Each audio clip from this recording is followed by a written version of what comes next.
Welcome to this research seminar about depression pills. I'm a specialist in internal medicine, and the views I present are of course mine, but they are based on good science, the best I could find, which is not very much in psychiatry. There are three major biases in psychiatric drug trials. First of all, there is no effective blinding. Many patients and doctors will know whether they have received active drug or placebo. And when the outcomes are subjective, this is a big problem for drug trials. Furthermore, the patients have almost always been in treatment with a similar drug before they were randomized.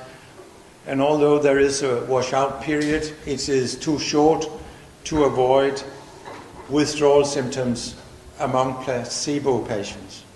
So some placebo patients, they get a cold turkey, and these symptoms can be actually disease symptoms and a lot else. And then the third big problem is that events after treatment are ignored. So this is where people who have been in treatment, they may develop withdrawal symptoms, which actually is what happens in clinical practice, where people don't remember to take all their doses and may get withdrawal symptoms. So this is also a reason why the trials are not reliable. Fourthly, most of them are done by the drug industry that we know cheat quite considerably with their trials. And still, if you believe these highly biased trials, these were all sponsored by the drug companies, and you look at what happened week for week, then in the beginning they have a score of 21, which means severe depression. So when psychiatrists tell you, oh, they are not perfect, but they work for severe depression, that's also wrong. They don't work for any depression. So these had severe depression on average, and you can see after a month they have mild depression on active drug, and after one more week they have mild depression on placebo. So what does that mean? It means, why expose yourself to the harms of these drugs when you become equally well about a week later? We looked at 60,000 pages from the European drug regulator, 73 trials, 18,000 patients. And what we found was there were 3 trials that were very biased, had a run-in period on active drug, and those who didn't tolerate the drug were never randomized. It's called an enriched design. I call it a design that makes the drug industry rich because they exaggerate the effects. So we dropped these 3 trials, and then we found that 12% more people drop out on active drug than on placebo. What does that mean? The patients prefer placebo for a depression pill, despite the fact that some placebo patients were harmed by a cold turkey. So this tells us that placebo is a better pill than a depression pill if you suffer from depression. Now, what about quality of life? Does that improve? Well, one review concluded that reporting of the results are virtually non-existent. We looked at our data. There were 5 trials where it was unclear which instrument was used for measuring quality of life, and no results were available. And we looked at the clinical study reports that the drug companies had submitted to the EMA and the European drug regulator to get the drugs approved. But still we could see nothing in these huge reports. We could include 15 trials, 19,000 pages, and 6 had used the SF36 measure, and 7, another one, 2 both. Were there complete results? No. 3 of 8 trials for this one, 4 of 9 for this one. So it's highly likely that depression pills worsen quality of life, because people prefer the drugs, and when the companies measure quality of life, they don't tell us the results. Why? If they had been good, we would have known about them, right? So these are poor drugs. What is the main effect of psychiatric drugs in general? They generally lead to decreased interest, disengagement, lack of empathy, loss of concern for themselves and others, and for life in general, emotional blunting, apathy, loss of higher critical human functions related to motivation, creativity, love, falling in love. These toxic effects of drugs and electroshock. So the longer your brain has been accustomed to a changed way of functioning, the more difficult it is to become normal again. Active chemicals that changes your brain make it more difficult for you to evaluate yourself. Everyone knows this when they have drunk alcohol. It's the same with psychiatric drugs. So before I begin, I'll just share a little bit about me and the organization I run. I'm an ex-patient. I spent 14 years in the mental health system, about 12 of those years on psychiatric drugs. I came off those drugs in 2010. I was on 5 at the time. And I came off in a way that is very different than what I'll be sharing with you today, because I didn't have access to reliable, safe information about tapering, and I didn't have any support from the mental health system. I had a lot of support from my family, but I look back on my withdrawal experience and I can say that I wouldn't wish it on my worst enemy. And so what brought me to my work really was my own experiences. And I work for an organization that I co-founded called Inner Compass Initiative. And we're based in the United States, and we're a tax-deductible organization. And our mission is really to help people make more informed choices about psychiatric drugs, psychiatric diagnoses, the mental health system more broadly, and to help people teach themselves about ways of tapering off psychiatric drugs that minimize risks of harm. And that's what I'll be sharing with you today. All of the information I'm presenting today sits on the Withdrawal Project, which is our first project. It's an online hub for withdrawal. We have a step-by-step tapering manual. We have information on withdrawal-related issues, on how to cope with withdrawal symptoms. And we have a networking platform so that people thinking about or in the process of withdrawal can find each other in their local communities. It allows you to actually search for people based on a radius, so you can find people who live near you who are coming off. So Peter mentioned a bit about withdrawal and what it looks like. The reality is there's no one way to define what it looks like. It's a very unique experience, but I think understanding that it's a manifestation of drug dependence, as Peter also mentioned, is really important, that the central nervous system acclimates itself to the ongoing presence of this synthetic chemical, and removing that chemical, especially if it's done too quickly, can set off these effects. And so withdrawal needs to be understood in the context of dependence. On our website, we have nearly 200 symptoms that lay people have reported experiencing, and there are probably many more. Many of them mimic these diagnoses themselves, which is really, it sets people into this vicious loop where they try to come off and they have these symptoms emerging and they think this is just my illness or my baseline, I need to go back on, when really, no, it is withdrawal. And in the layperson withdrawal community, we think of withdrawal as happening in 3 phases. The first we define as acute withdrawal, where people typically have like a really intense burst of new symptoms, often insomnia, and usually we think of it as lasting the first month off. In post-acute withdrawal, which we define as lasting for the first 18 months off, symptoms kind of wane a little bit, come in and out. Some people heal in this time period completely, others don't. And finally, the third phase, once you've crossed the 18-month threshold, we define as protracted withdrawal, which is a really mysterious phenomenon that leaves many people feeling confused, because how could I possibly still be in withdrawal 2 years in, 3 years in, 4 years in? And often the people surrounding someone in protracted withdrawal are also convinced this must be you, it must be your psychology or a relapse of your illness. People really struggle to grapple with the fact that withdrawal problems can last for many, many years. So what we found is that these factors tend to have an impact on how long your experience might last. So your physical health, genetics and metabolism, of course, cytochrome P450 and the way your body metabolizes toxins, whether it's fast or slow, could have an impact.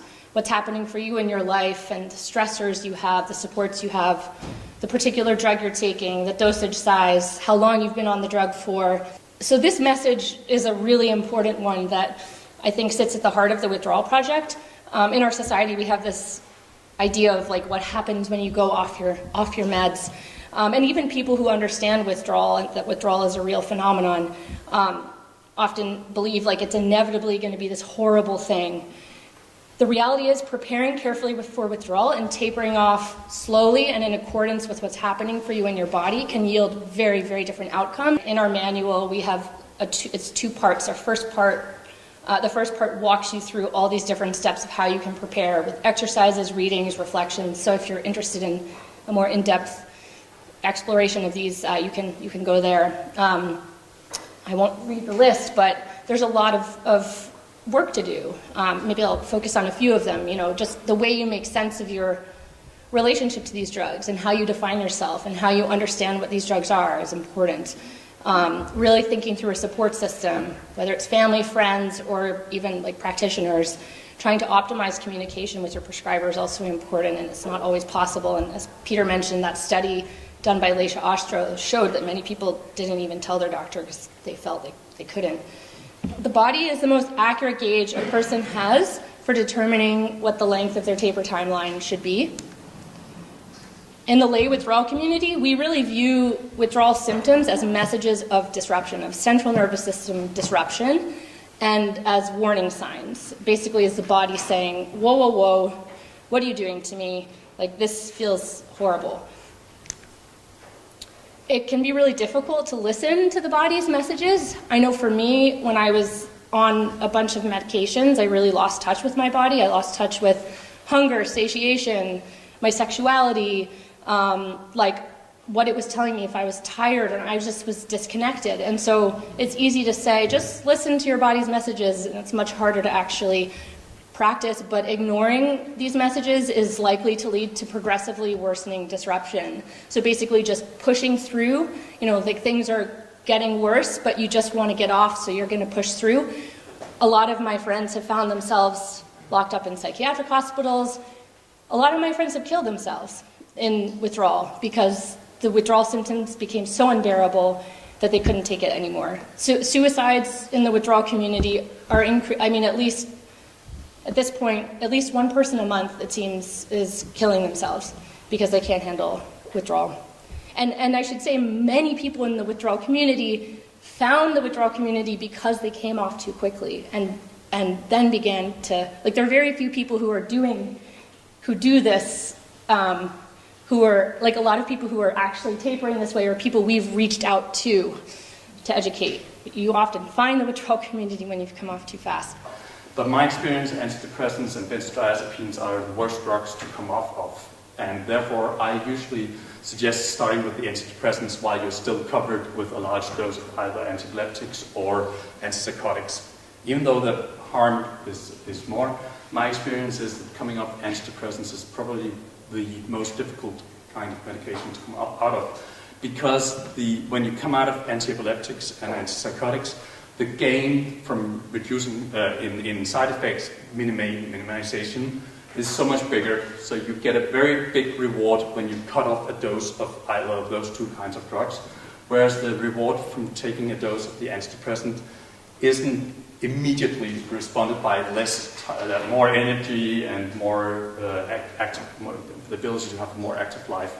So that's why I usually suggest either starting with the antidepressants or taking them in between. Very often I mainly work with people who are on a big combination of at least 5 or 7 or 8 drugs, so we have some time to find out If they are very scared about a tapering process, which they often are, because even though they want to come out of the drugs, they've been told so many times that this is what makes your life possible. There is not so much science about how to do it, but there is some. And Anders, who is a psychologist and PhD student with me, is assembling this science. So please, Anders. Okay, thank you. This works. Yes, Peter said I'm a psychologist, trained clinical psychologist, and a PhD student at his center, Nordic Cochrane Center. And really what my research is about is this action, please, psychiatric drug withdrawal. No more, from my part, no more discussion for or against. The evidence is clear, as we found out today. I can tell you there are not many relevant, good scientific studies on how to withdraw. So what I'm doing in my own private practice is withdrawing patients from psychiatric drugs regardless of diagnosis, also schizophrenics. Started loving treating schizophrenics because that's another really big thing we have to get moving. Of course it's possible to do psychotherapy for those kinds of diagnoses. If drugs work, when they work, it has nothing to do with correcting anything. So that in mind, it changes what we can do with people on psychiatric drug. We have to put the drugs considered psychiatric drugs in the same category as illegal drugs. Really, it is in the same category. It is drugs. And they can induce some kind of state which then can be attractive over that of the mental illness. And this is a way more different way of talking about drugs. Does that make sense? So if we say that alcohol is effective for social anxiety, yes, it can take some of the symptoms. It doesn't mean that a social anxiety is lack of alcohol. And what I've found, and what I'm trying to puzzling around with, that we can recreate this, whatever effect you get of the psychiatric drug, we can recreate that through psychotherapy. So what I do, and this is just my brainstorm from my experience with patients and from my psychological background, thinking, what else has changed in your life since you started the drugs? And I've never ever been able not to find stuff like this. So maybe, of course, natural remission is a big thing is a big deal in depression. Maybe it's a crisis has passed, or can you describe your life for me before drugs and describe it now? Is there some differences? Yes. Completely changed of habits, much more structure. Maybe you've opened up, this is a classic. Maybe you went with your problems completely alone before you got this label and the drugs. And now you started opening up, talking to people. So this is the step one, we want to facilitate agency and internal locus of control and empowerment, all these fancy words for if you've improved, we know. I could put tons of references to this. It's better to attribute your improvement to yourself and not to anything external. And every time I feel anger about what's happening in the world, every time I grieve, it feels like political activism to me, because I realized what got me psychiatrized at 13 and 14 was that I was waking up and realizing this school system I'm in doesn't make sense. Like A's, B's, grades, what's the point?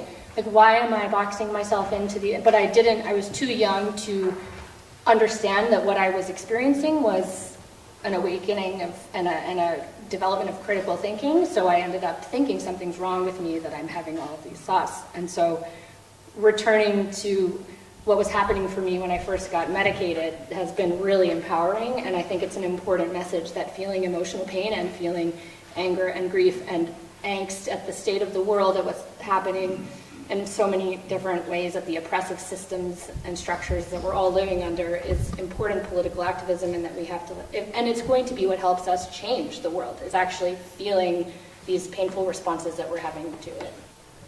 They try to keep people sick in a way, in the same way, because it's big business, and it's all about money. It's not about my health or your health. And then when you look at who owns the pesticide companies and the seed companies, and Yes. and the pharmaceutical drugs that treat the cancers caused by the pesticides are all the same companies. Yeah, it's so political when we talk about yeah, totally. Let me explain this. First of all, when you get an impression that a certain group of people doesn't like something, it's usually always a few people who are the silverbacks at the top, who decides everything. And this is what it's like in psychiatry. and in many other human endeavors. I've heard that the Danish Sundhedsstyrelsen, as you said, are open for resumes from different places. Open for what? For resumes, ansøgninger. Applications. Yeah, okay, yeah. Applications. Yeah, applications. And yeah, they're open for applications and for to try different kinds of treatments.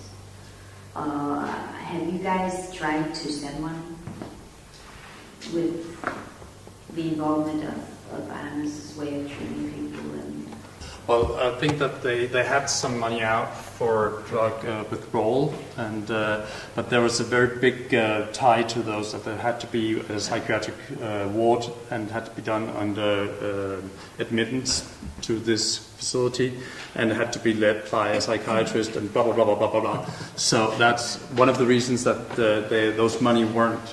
Well, we didn't at Orion apply for any of those money, because we couldn't meet the expectations to be granted the money.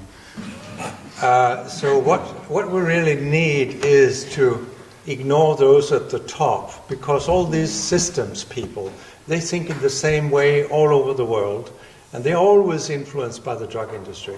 In order to change psychiatry radically, we need the grassroots.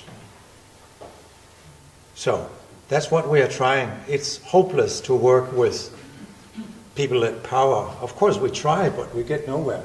The Danish Psychiatric Association is actually quite a strong player in this as well, and once things go from the politicians to the Board of Health, the Danish Psychiatric Association is very often blocking a lot of initiatives.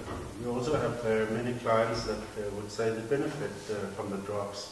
But I totally agree with the points of view, but this is their experience. And you see that there's effect in symptoms with the drugs. So what is working then, if it's not the chemical in the drugs, when they're getting better with the symptoms? Most times I would say it has nothing to do with the drugs anyway. It would have happened anyway. And maybe it's some kind of hope or meaning explanation. We can really dig into the psychological literature deep to find that being in pain and not knowing why is just even more painful. And that's the part of it that you can intervene on. So getting explained, even though it's wrong, the medical model, getting that explanation can lead to some kind of symptom relief. Short term, of course, it's not a lasting effect. For me, when I was heavily medicated on 5 drugs and unable to participate in life in any meaningful way, just the fact that I wasn't in the hospital, I'm being helped because I'm not in the hospital, or I'm being helped because I haven't killed myself. So the standard of what benefit is, for me at least, got really lowered. I remember the first time I was discharged, the nurse told me that now I was well again.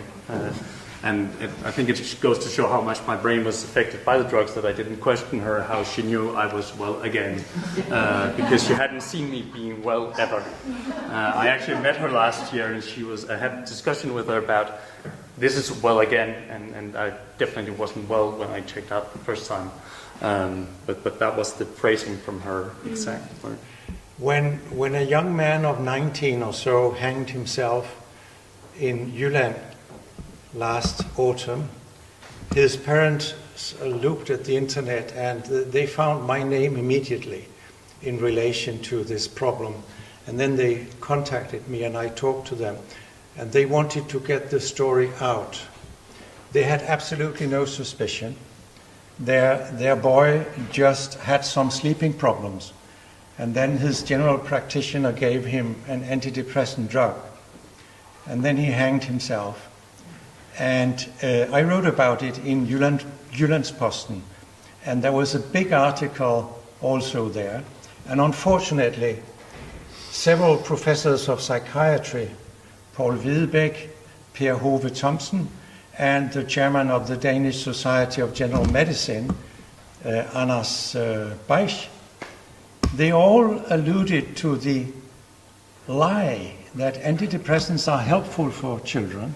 It prevents suicide. The science says the opposite. How can they say that? now, even now they see it, but they wanted to get the story out to help other parents to refuse putting their children on depression pills. And that we want, and that we need to do. The most recent story I heard from Denmark was a young doctor with small children. She was stressed, she had too much to do. Then her colleague put her on an antidepressant and she was found hanging in the forest. These people were not psychiatric patients.